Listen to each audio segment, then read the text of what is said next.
Hey everyone, welcome to Bookends of Recovery. I'm Laura. I'm a certified life coach, and today we have a great podcast. I am going to just jump right in because we are going to talk about a setback prevention plan. This is going to be a little bit longer than my usual podcast because I'm going to try and get it all into um, one episode. Last week I had talked about what steps to take after a setback, and I had mentioned implementing a setback prevention plan. So I wanted to make sure I got this one out as soon as possible. And if you're not familiar with me, I am like I said, certified life coach, and I've been clean for over 30 years. And so I'm all about getting as many tools as possible to get into your recovery toolkit. And so if you're the person struggling with the addiction or you're the loved one of an addict, this can help you. What I used to do was I would replace like the word setback or whatever, the verbiage for my healing. So you can do that as well. But I will say healing a lot and use examples from my healing in this podcast.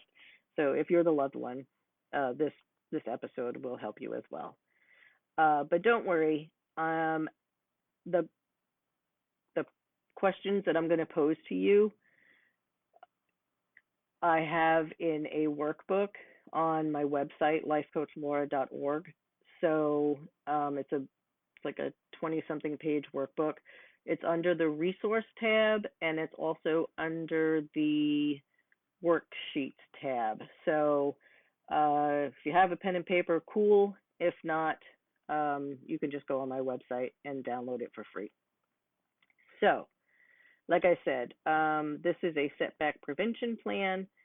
So whether that setback is for your healing or for your recovery, this is designed to help you have a proactive approach towards your recovery versus a reactive one. And it's just think of it like, I know I use my migraines as examples all the time, but it's just such a simple thing to compare to. It's like me taking preventative medicine to help hopefully, not get so many migraines. This is the same thing. It's just trying to prevent and plan from having any kind of setback. It's just a great way to handle challenging moments, whether that's urges, situations, or emotions that may lead you to any kind of setback in your healing or in your recovery. And if you do have a setback, you can come back to your prevention plan and then evaluate what needs to be adjusted in like the same way that I would go to, my neurologist and be like, hey, man, my migraines are kicking my ass right now, so we need to talk about what needs to be adjusted. And if you're coming off of a setback and you do need to reevaluate, remember, this is a no shame zone. You dust yourself off, you learn from the setback, and then you keep moving forward. And I'm going to go ahead and throw in my favorite quote because it helped me so much in my own recovery and my own healing, and that is from Brené Brown. And her quote is, "Shame is a focus on self. Guilt is a focus on behavior. Shame is, I am bad. Guilt is, I did something bad. Guilt, I'm sorry.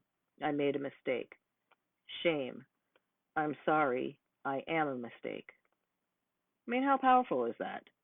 We all know we're not mistakes. And if you don't know that, I'm here to tell you, you're not a mistake. You are worthy of recovery and you are worthy of healing. Okay, so first we start off with triggers. And I don't know about you, but even like through my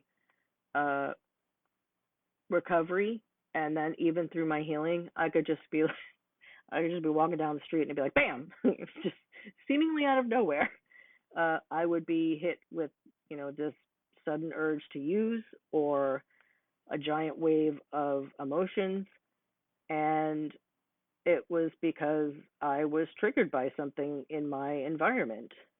And if you are new to this recovery world, a trigger is anything that causes the urge for us to use or makes us experience overwhelming emotions.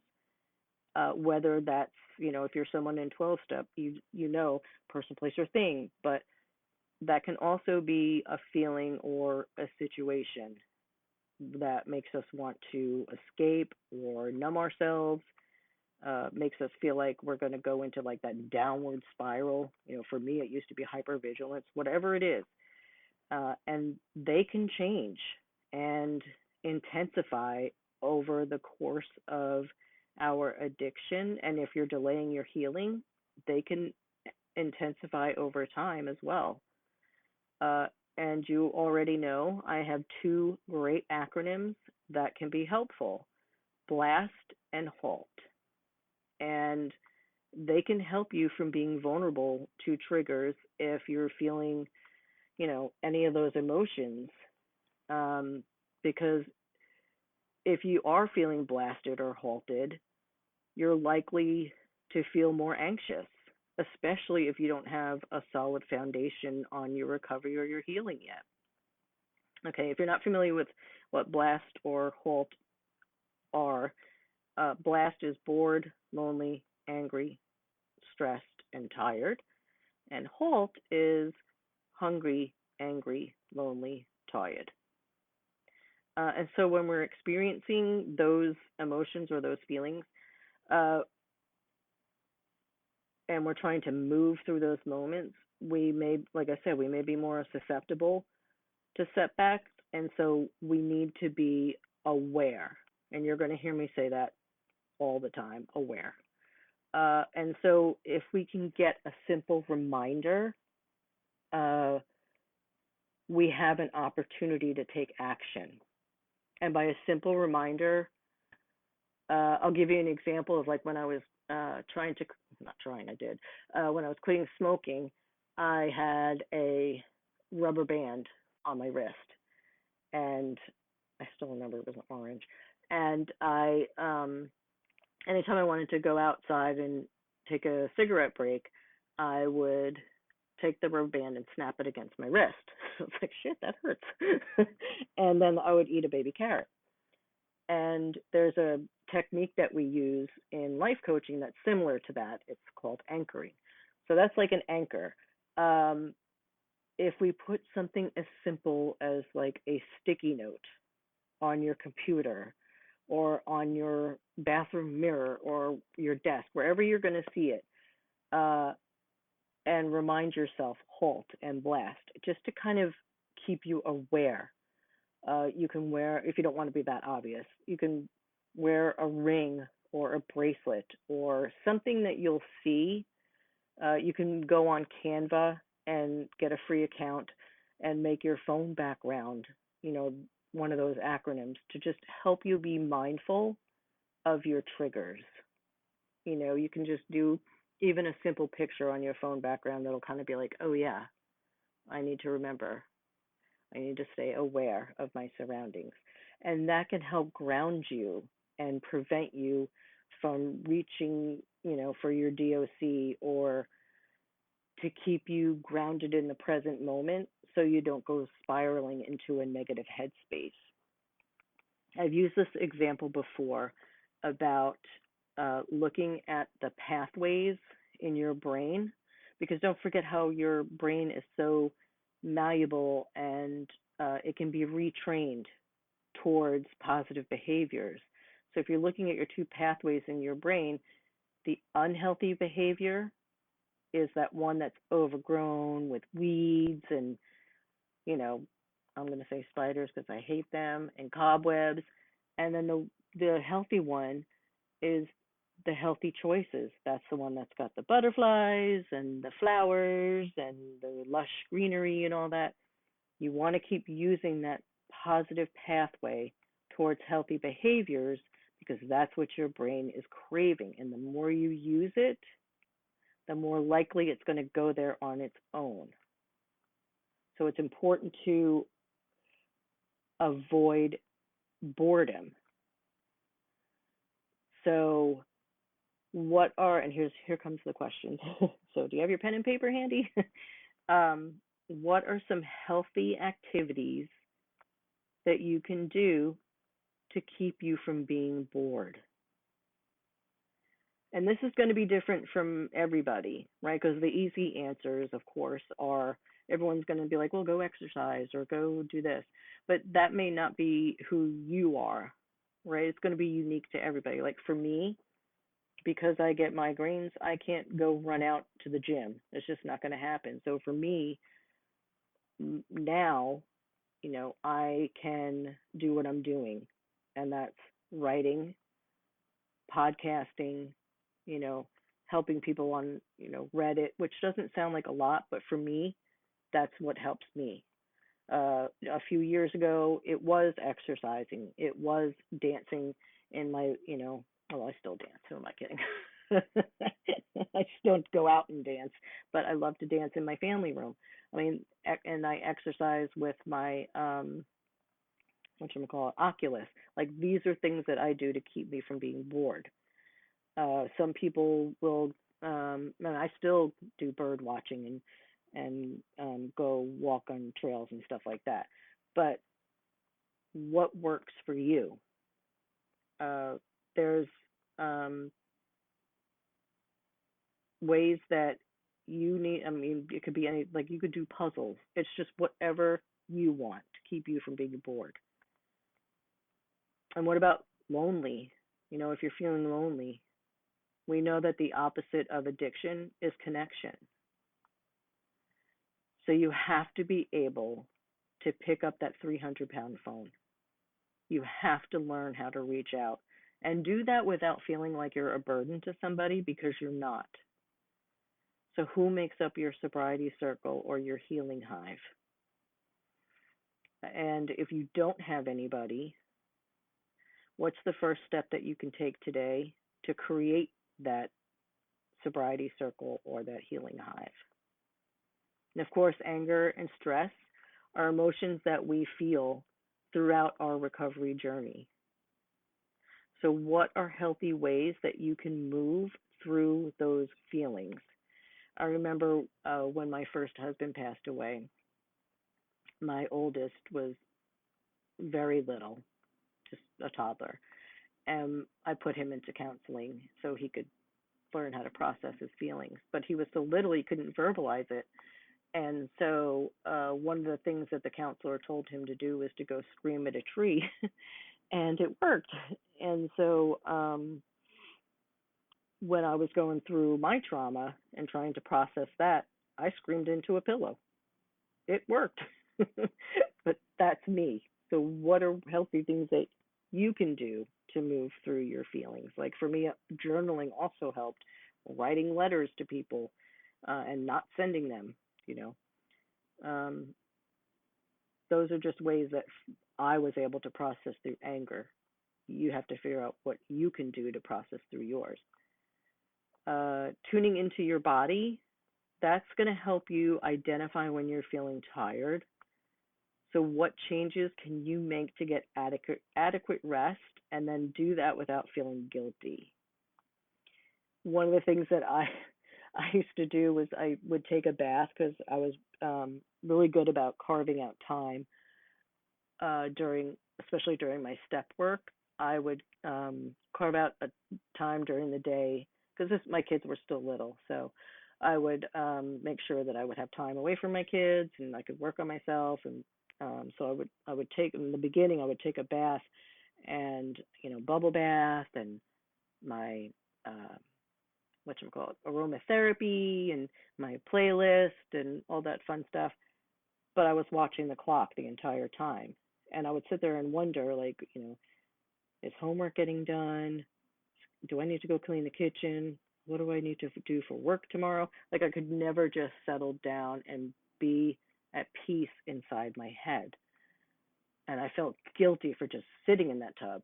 And so I had to learn how to let go and be at peace and learn to adapt, to not have chaos inside my brain all the time. And so that's what I needed to do. Those are the changes I needed to make.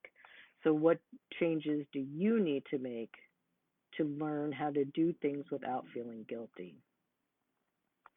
Um, and what can you do to stay fed and watered?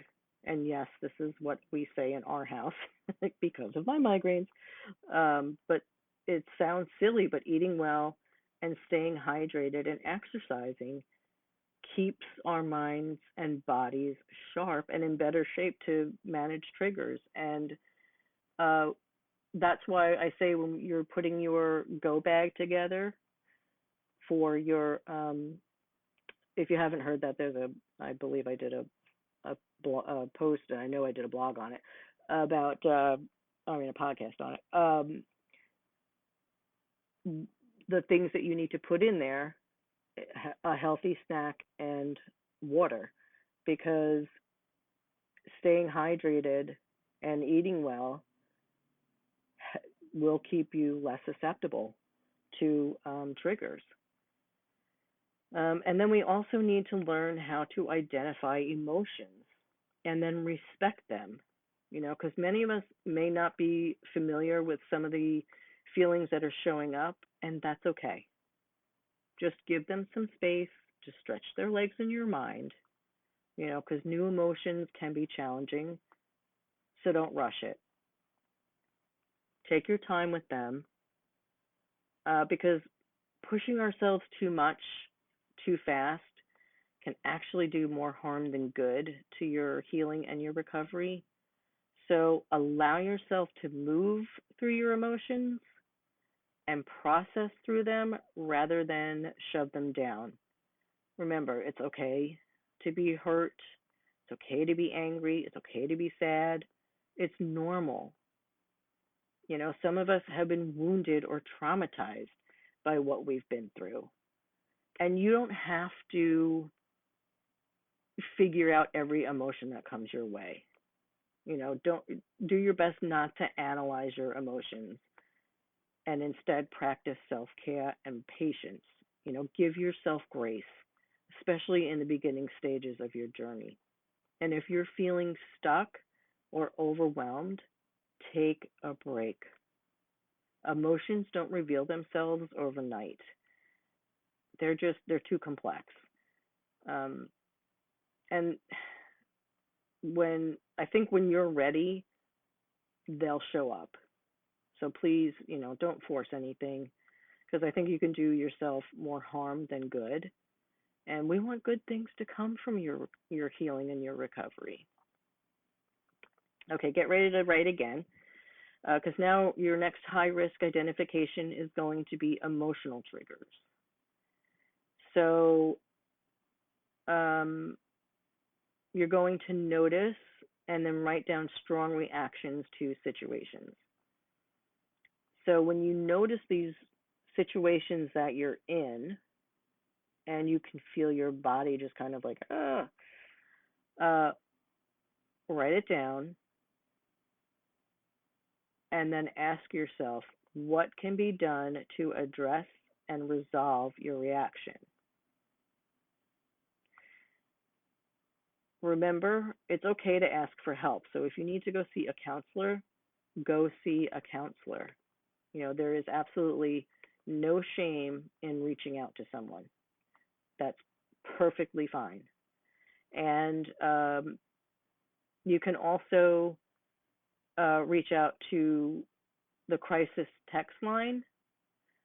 Their number is 741-741. You just have to text HOME, HOME, to 741-741 if you're in the States, and you'll be connected to a volunteer crisis counselor.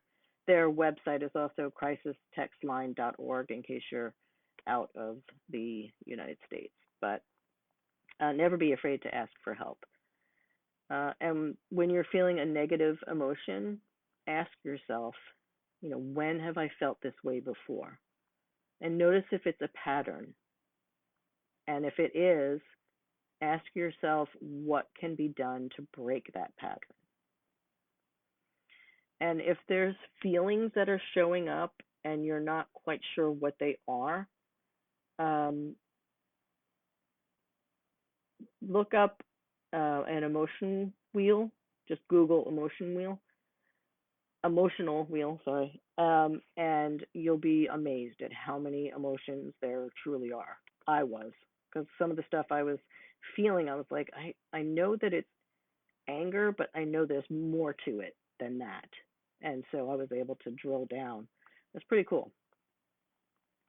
And many times our triggers can happen because of a situation or a place that we're in. And while we can do our best to avoid these situations and places, sometimes it's just not possible.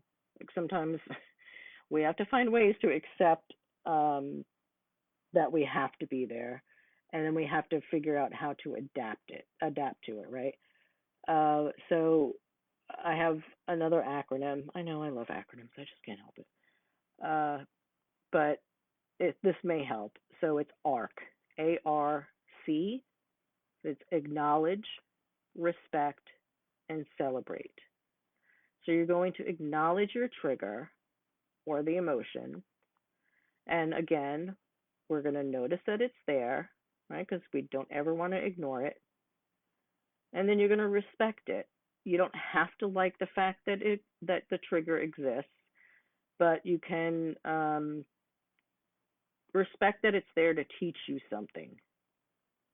Whether it's teach you something about yourself or teach you something about a person or a situation. A trigger can be a teaching tool to move us further into a healthy recovery. And then celebrate. I know it sounds crazy to celebrate a trigger, but you acknowledged you had an emotion and you acknowledged you had a trigger. And to me, I'd say that's worthy of a celebration. So I think that's progress. And then next, I want you to write down strong emotions about those situations and places. So, like, you'll notice if you need to evaluate boundaries or even schedules, if it's even necessary to be there. And then take note of like perception versus reality. So are you seeing the actual reality? And I'll give you an example of that. Meaning, like I would walk into a room and I would think everyone was talking about me. Well, that's not the reality of the situation at all. Nobody was talking about me. I don't know why I thought they would. I'm not interesting. But my self-esteem was low. And so I just really thought people were just talking about me behind my back. And that's what I mean by perception versus reality. And then ask yourself, what am I projecting? And what am I feeling in each scenario? And don't forget, you have power, right? You have power over these situations. So wherever you are, be there. If you find your present triggering and it's making you unhappy, you have three options. You can remove yourself, you can change it, or you can accept it. So in each situation, ask yourself, can I remove myself? Then if yes, where is your safe space? Is this an opportunity to make a change? Then what is one thing you can do today to implement that change? If you can't remove yourself, and you can't change it, then what steps can you make toward accepting the situation?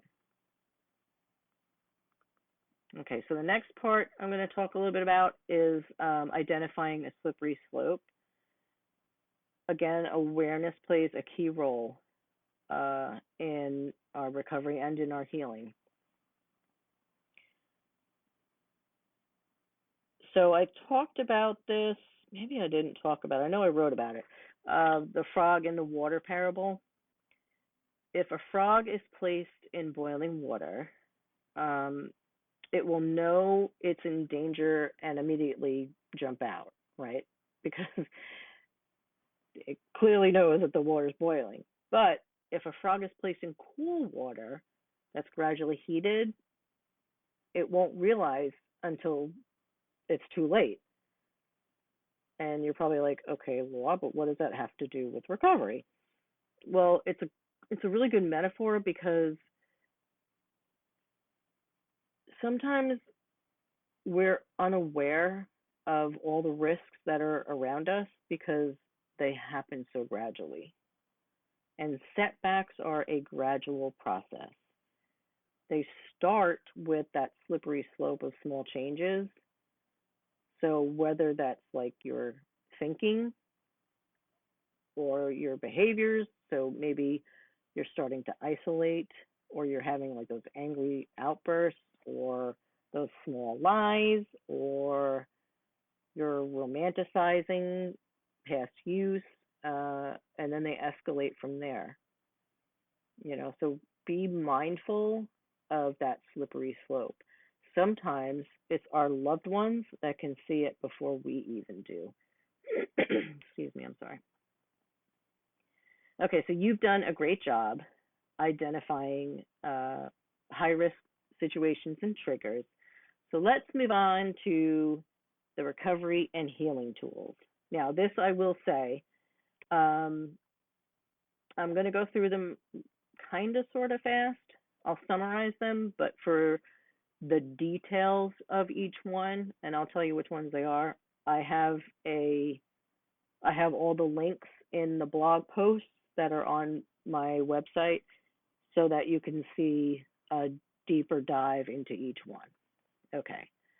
So, and like I said, I'm really all about getting as many tools in your recovery toolkit. So, feel free to take the spaghetti approach because in our house we used to test the noodles by throwing like a few up against the wall, and if they stuck, it was done cooking, and if it didn't, it still had more time left in the pot. So it just means like if one tool doesn't work, try another to see if it'll stick. Because what might not work in one moment may be what's needed in another, or it'll maybe fit for you like later on in your journey. So yeah, so just keep that in mind as you're listening. And again, I want to emphasize, please have either a sobriety circle or a healing hive or both, if you're anything like me. And this can be anyone from a counselor, life coach, sponsor, trusted friend, whatever it is. Just, 12-step support group, whatever it is, just make sure you're not doing this alone.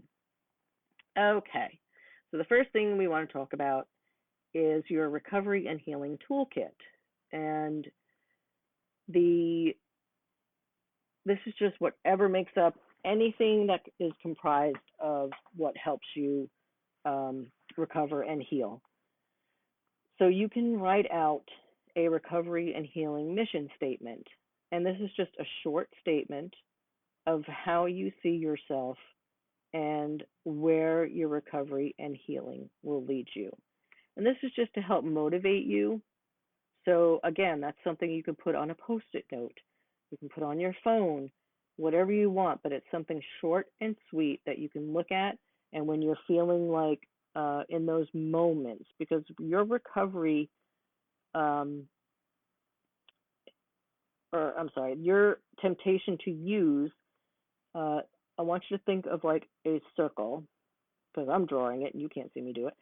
But in those moments, right before you're about to have a setback, there are moments that you can step out and not use. So you can pause, and the addict voice is like, no, no, come back. And you're like, no, I'm not going to come back. I refuse. So those moments where you can look at your motivational stuff, you can pause and use your recovery kit tools. So that's when you get to reach into your go bag. That's when you get to do box breathing. That's when you get to do grounding exercises. So whatever it is, you can use this recovery and healing mission statement. So these are the tools that you want to have at hand. Okay. You can create a why statement. And you can do one that is short or one that is long. And this is one of the things that I have on my website. But a why statement is just, why did you decide to make this change? What is your purpose for wanting long-lasting sobriety and healing? On my website, I talk about the acronym WHY. What is your burning passion? How are you going to do it? And why is yes, you can. Affirmation cards. You can design creative affirmation cards with affirmation statements. And those are just statements that are like, I am. So, for example, I am worthy. I am stronger than my triggers. I am enough. Something else you can do, recovery and healing go bag. And I've talked about that several times already. And these are just, and I have this on my website. These are items in a go bag, whatever kind of bag you want, and they need to engage all of your senses. So you could put lotion in there, and that engages your sense of smell. You can put a journal in there, a fidget toy. We talked about water and snacks. So what would be in your bag? And you just write that down. You don't have to create the bag today, but you want to go ahead and have that as a plan. Create a list of your favorite hobbies or passions. What was something you wanted to learn before you started struggling? Again, it's going to be so personal. For me, I realized I missed writing.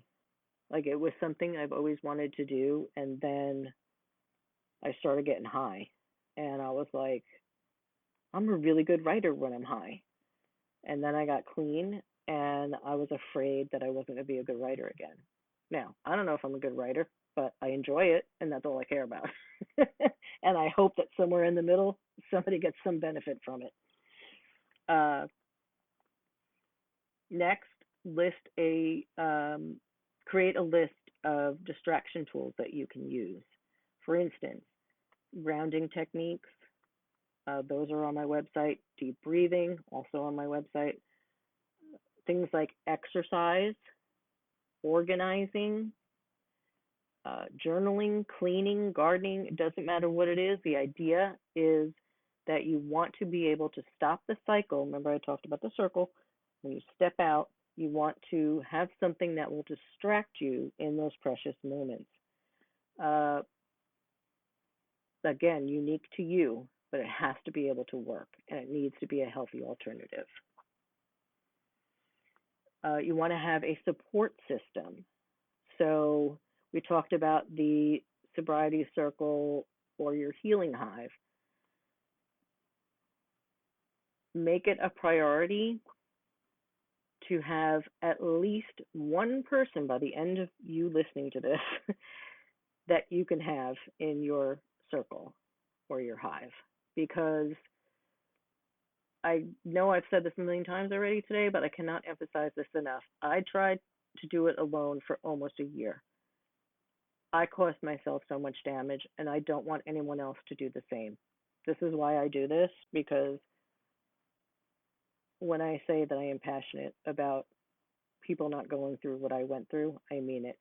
I don't want anybody to ever go through what I went through. And doing it alone was by far the biggest mistake I made. If your journey includes an accountability partner, figure out who you want that person to be. And keep in mind, it should not be your loved one. So if you don't have one yet, uh, what's the one thing you can do today to find one? If your journey is going to include rehab or therapy, life coaching, or other options, who are they? Uh, and what would you like to include in the future? So if you're in rehab right now, do you want counseling in the future? If you're in 12 steps, do you want to add a group? Like, try and figure out a plan for what your journey is going to look like. It doesn't mean that it has to happen today. It just means you should have long-term goals. Okay, so strong urges. They're going to happen, especially in the beginning of your journey. The good news is they're manageable. The better news is the more tools you have and the more you practice, the easier they are to manage. The better news is that the longer you're in recovery, the less intense the urges become. I promise. I have been clean for over 30 years. It's rare that I think about cocaine. There are several tools specifically designed to keep you from succumbing to the urge. It's important, though, to keep in mind that they have got to be practiced in moments that you're feeling calm. You just don't read them or practice them once or twice. They have to keep being practiced. And then, like I said, those moments of opportunity when the urge hits, uh, they're there. You just need to be aware of them.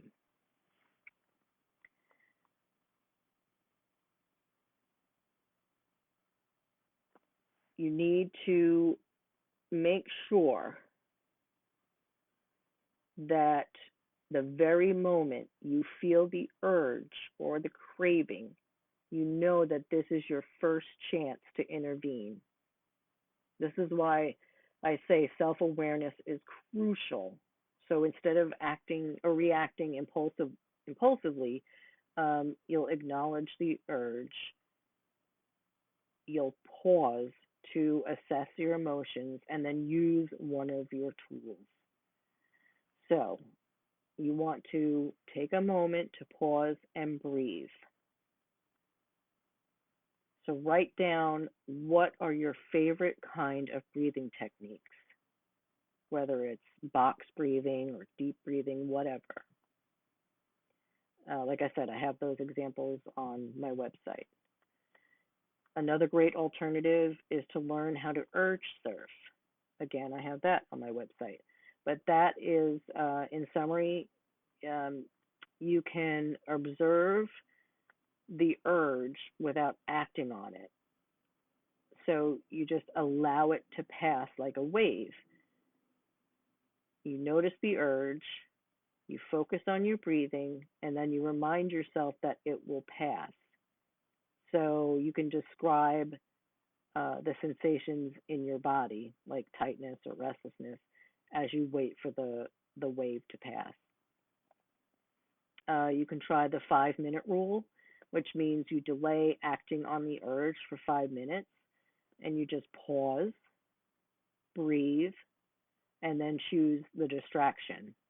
So we talked about that earlier, like, call or text someone, exercise, clean, whatever it is that works for you.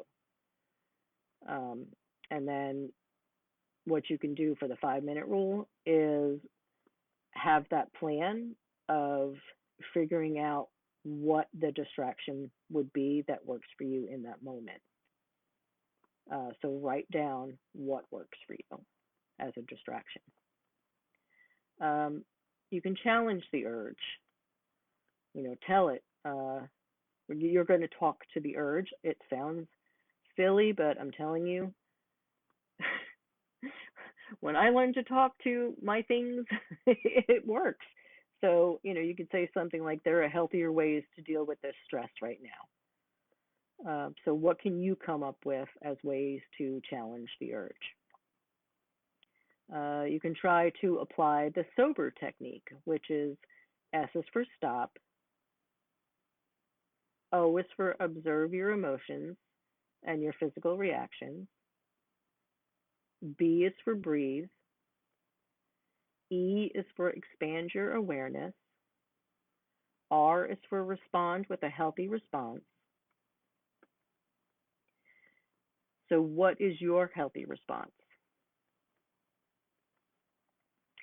And then play the script until the end.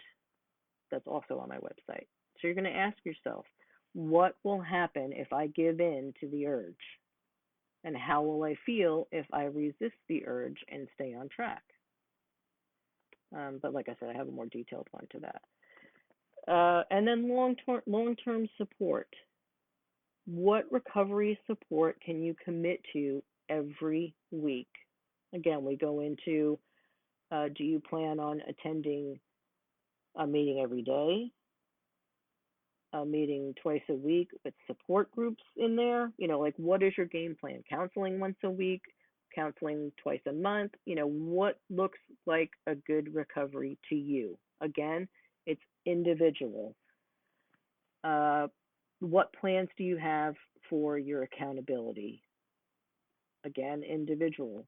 Sponsor, life coach, accountability partner. And how, I should say, do you plan to track your progress? Not everybody does. And if so, how? Are you going to do it through an app or a journal? Are you going to use a program like Impact Suite or whatever? And then don't forget, celebrate yourself.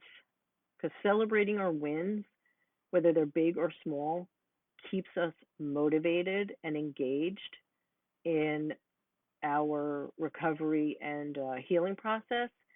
So you can celebrate yourself with anything that can help remind you of your success. And these things, they don't have to break the bank. They could be things like small charms or coins. You can order key tags or coins off Amazon. They're pretty cheap. You can even just pick up, like if you're going for a walk, you can pick up shells or rocks that you find on your walk. You can treat yourself to a special treat. It doesn't have to be expensive, but whenever you hit a milestone, make sure you celebrate yourself and share it with your trusted friends and your supportive family. Just share it with your support network. And you're listening to this podcast today, so I say, what can you do to celebrate yourself in this moment? Then we need to think about the steps that you need to take after a setback. So for most people, setbacks are a part of addiction. Not always, but they happen. We already talked about how you need to pick yourself up, dust yourself off, and learn from them. But what is your plan for after?